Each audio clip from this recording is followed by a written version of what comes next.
Busyness equals reactive leadership. There's no time for strategy, no time for innovation, no time for pausing and saying, is this really a good idea? Should we pursue this? We just move, move, move, move, move. Hi, and welcome back to Reflect Forward. I'm your host, Kerry Siggins, and I'm so glad you are here today. If you are too busy to lead, then you are not leading.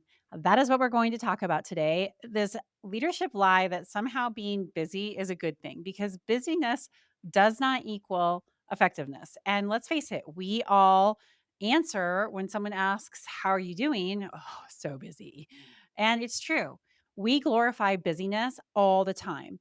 But does being busy actually make us effective? Or is it the biggest lie that we tell ourselves in leadership? That when our calendars are full, that we are leading, that we are spending the time on the most important things because, well, it's on my calendar. Trust me, I live and die by my calendar and I am really busy. And I know that it doesn't make me effective when I do not have time to think. That's what we're going to talk about in this week's episode of Reflect Forward, why we fall into the trap that somehow by being busy, we are effective, how to escape the busyness trap, and how leading with more time transforms not just your leadership, but your life. I figured this out many years ago, and I have gone up and down in terms of busyness and overextending myself, overcommitting myself. But it really came to light back in 2012, which is a long time ago. I understand that. But when I was pregnant with my son, and I was running Stone Age, and I was the chair of a brand new organization in town, the La Plata County Economic Development Alliance. I was basically starting this organization and trying to hire an executive director. And I was sitting on volunteer boards. I was on the board of a local charter high school. I was so busy. And as I got closer and closer to my due date, I realized this is unsustainable. What am I doing? How am I going to fit being a mom into this crazy schedule that I have? I'm so busy. This is not effective. And I called my mom and I was crying because I was completely overwhelmed. And she said, "What are the most important things in your life?" I said, "Being a great mom, being a great CEO, and taking care of myself." She said, "Okay, then anything that isn't one of those three things, say no to."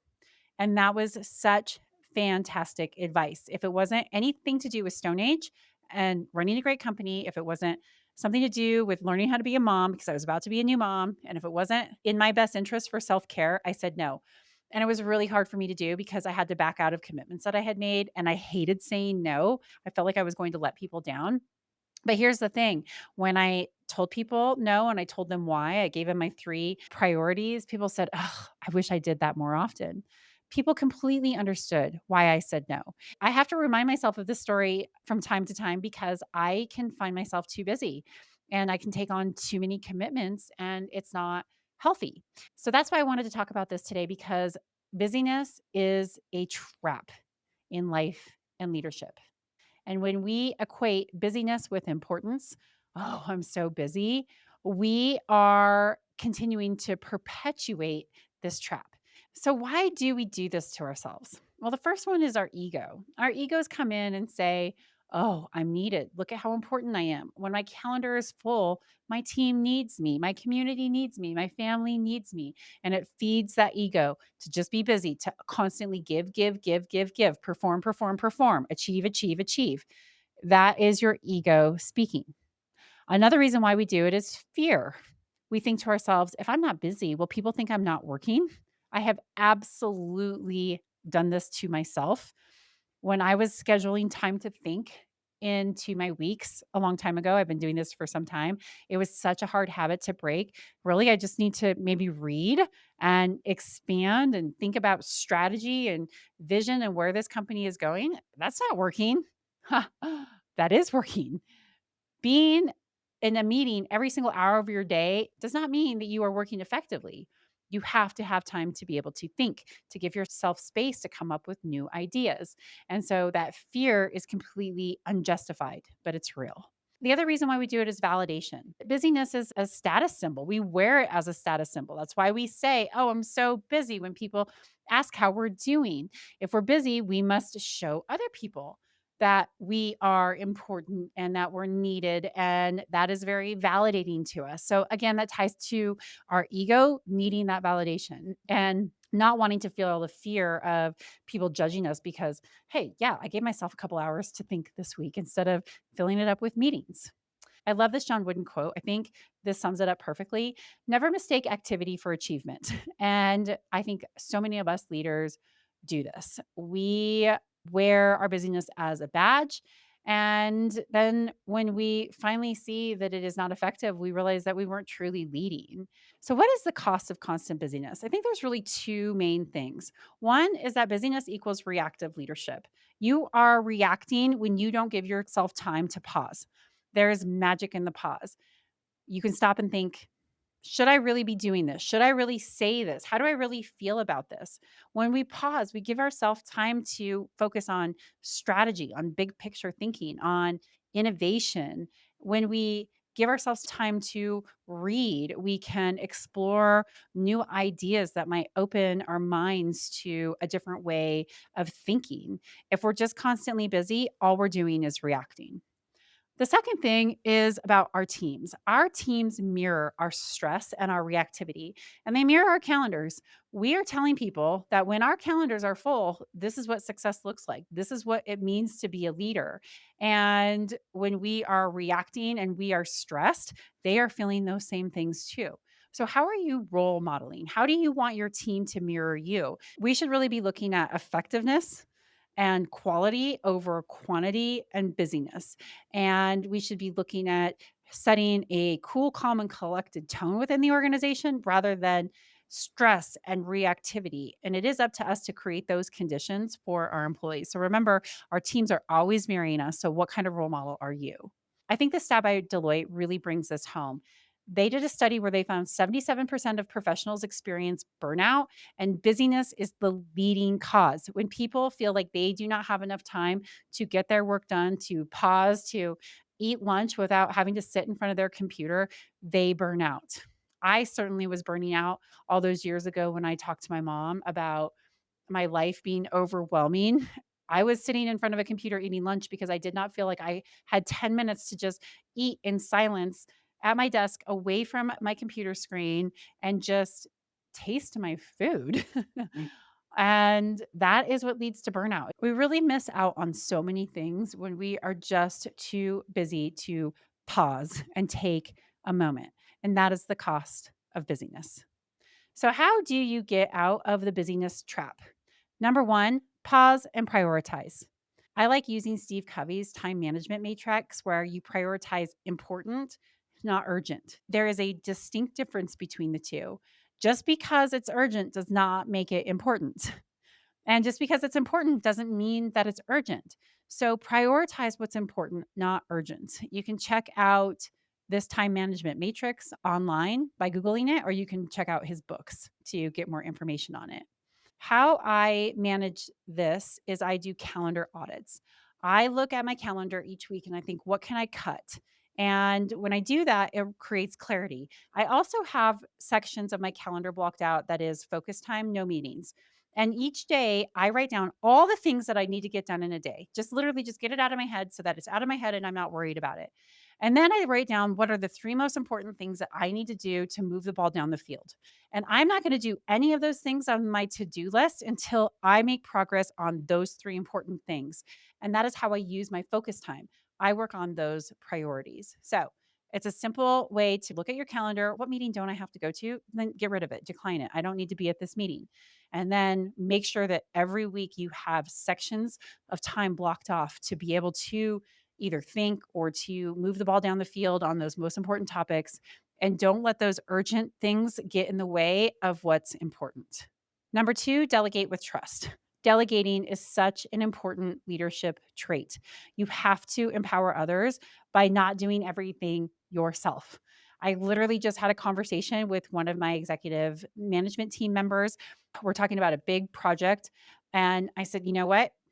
This is not my skill set. I don't want to do this. I am going to help you frame it out, so that it has structure. I'm going to help explain the why so everybody understands why we're doing this and what the outcomes we're looking for. And then this is your project. This is going to be an opportunity for you to really grow and shine. And he's so excited about it. It's a big project. It's going to be a significant growth opportunity for him. And I don't have to do it. That means that I'm less busy working on something that I'm not great at doing. Like, I'm a big believer, especially at this point in my career, of doing 95% of the things that I do that are in alignment with my strengths. We all have to do things that we're not good at and that we don't want to do. But the more often you can delegate those things that you're not great at to people who are really great at them, the happier you're going to be and the less busy you are going to feel. Number three, protect your white space. Leadership requires margin, which means you need time to think. Bill Gates, he spends think weeks as inspiration. He will go away for a week and do nothing but read and think about the business. That is so awesome. So fantastic for us to do that. Maybe not all of us can take weeks off to be able to do that, but we can set time on our calendar for focus time, for thinking time. And you can also have personal rituals. Like I do journaling. I journal every night to reflect upon my day. I love exercise. It's my time to reflect. It's my time to listen to audiobooks. I know I'm crazy. I mountain bike and listen to audiobooks. I've taught my brain how to retain information, even though I'm working out. It takes some practice to do, but you can do it. And those are my moments where I can think, I can reflect, I can listen to content that sparks my creativity or gives me new ideas. So protecting that white space is really important. And then finally, number four, no is a complete sentence. You can just say no. The most powerful way to escape busyness is to simply say no. Saying no does not mean you're lazy or you're disengaged. Not at all. It means you're protecting your focus and your energy for what matters most. And it allows you to focus on your strengths or your top priorities. Being a great mom, being a great CEO, and self care, those were the things that I needed to focus on when I was getting ready to have a baby. And saying no allowed me to really focus on what was most important to me in my life. What are you doing to say no? It is okay to say no. You should say no more often. As Warren Buffett says, the difference between successful people and really successful people is that really successful people say no to almost everything. Now, I am not that good. I still like to have a lot of different things going on in my life. I like to experience different things. I like to lead a psychologically rich life, which means that you do say yes to certain things, especially that push you outside of your comfort zone. But the trick is finding balance and saying no more often than saying yes. So now let's talk about how you create this space for your team because it's not just for you. You as a leader don't just need it, but your team needs it as well. Leaders who are constantly busy unintentionally model busyness for their teams, as we talked about earlier. So you also need to give your people permission to pause, think, and innovate. Every single one of my direct reports has focused time on their calendars. I model that and I encourage them to do the same thing. It's really important to help your team create breathing room. Let's say after a big project, how do you give them time to recuperate? For example, let's say your team does a big project and it is just deadlines and there's such a big commitment to move it across the finish line. How do you give your team space after it's over to recoup and recover rather than just jump into the next big thing? How are you encouraging them to take time on their calendars to be able to think, to be able to reflect, to be able to read? How do you encourage them to decline meetings that they don't need to be in? That's a really tough thing to do. They need to create that white space too. And if you don't encourage it, it's probably not going to happen. So now let's talk about how this leads to a better life. Because let's face it, busyness just isn't at work. It spills into our personal life with all the commitments that we make outside of work, especially if we have children that we have to get to school and who play sports or other extracurricular activities. And when we are busy like that, we are not present. When we are less busy, it gives us the space to be more present, to find more joy, to have more energy for what matters most. So that is why it is really important to not overschedule yourself. Don't overschedule your kids. Say no. For example, I recently had a friend who said, "Hey, I have a long weekend. Can I come and visit?" And as much as I wanted this person to come and visit me, I needed a weekend by myself. I have been traveling so much. And so I said, no, this weekend, it's not great for me. Let's do it where we can plan it out a little bit more. It was really hard for me to say no. And you know what she said? Oh, that's great. Actually, you know what? I think I'm just going to stay home too. A weekend at home sounds fantastic. And I was going to feel guilty about saying no.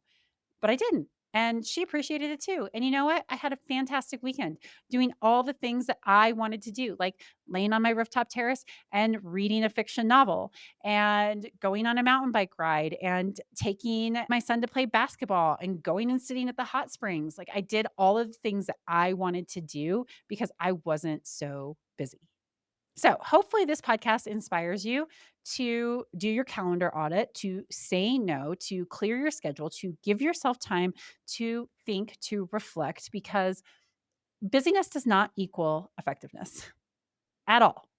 In fact, it does the opposite. It makes us less effective as leaders. So, to wrap things up, here are the key takeaways from today's podcast. Number one, audit your calendar. Ruthlessly eliminate what does not align with your top priorities. Yes, that means saying no to meetings that you get invited to that you don't need to be at. Number two, say no unapologetically. No is a complete sentence and it is a leadership necessity. Practice saying no, it will make your life better. Number three, delegate and empower. Trust your people, give them room to shine, let them take things off of your plate. Number four, schedule white space. Thinking time is not a luxury, it is a leadership requirement. Block off time on your calendar for thinking time, for focus time. Make sure that you are giving yourself that type of white space to be able to reflect and to think. And then number five, model intentionality with your team. Create space for your team to innovate, think, and recharge. Allow them to say no to meetings that they don't need to be at. If you want to have a great culture, you also need to make sure your team isn't feeling the pressure of busyness as well. So, in closing, busyness does not equal effectiveness. Intentional leadership creates space for clarity, creativity, and growth. And that is what we need to do as leaders. We need to be creative. We need to make sure that we are really clear on what's important, and we need to have time to grow and expand. And we can't do that if we are constantly busy. All right, that is it for today. If this episode spoke to you, please share it with someone who needs this reminder. And don't forget to like, subscribe, and leave a review. It helps me spread the message of intentional leadership and the ownership mindset even further. Thank you so much. We'll see you next week.